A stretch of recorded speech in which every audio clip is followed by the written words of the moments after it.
Chaque matin, Abir et Fadi Sobh se réveillent dans leur tente dans la bande de Gaza avec la même question. Comment trouver de la nourriture pour eux et pour leurs 6 jeunes enfants? Le couple a 3 options. Une cantine caritative ouverte leur permettant de se procurer un pot de lentilles liquides, se frayer un chemin à travers la foule pour aller chercher de la farine auprès d'un camion d'aide et en dernier recours, ils mendient. Si tout cela échoue, ils ne mangent tout simplement pas, ce qui leur arrive souvent.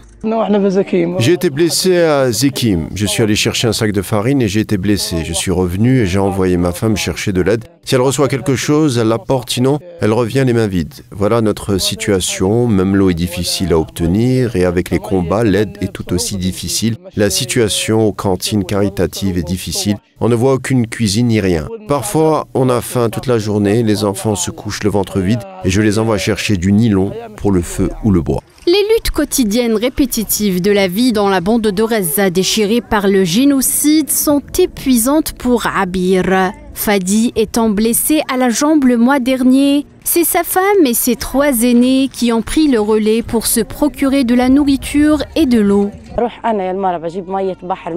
En tant que femme, je vais chercher de l'eau de mer salée pour laver le linge et nettoyer. Je n'ai pas de lessive, pas de savon ni de lait. Quand vous pouvez le voir, je donne de l'eau à mon bébé. Ou parfois, je liquéfie les lentilles et je les mets dans un biberon pour qu'il les accepte.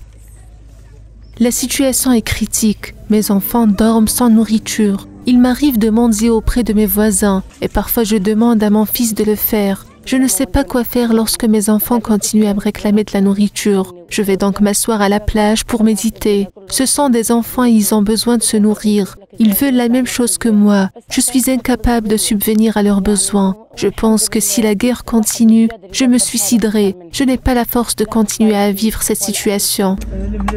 La situation difficile de la famille Sobh est la même pour les familles dans tout le territoire ravagé par le génocide sioniste. La faim s'est accrue au cours de ces 22 derniers mois en raison de l'absence d'aide, selon les travailleurs humanitaires. Des experts en alimentation ont averti en début de semaine que le pire scénario de famine se joue actuellement à Gaza.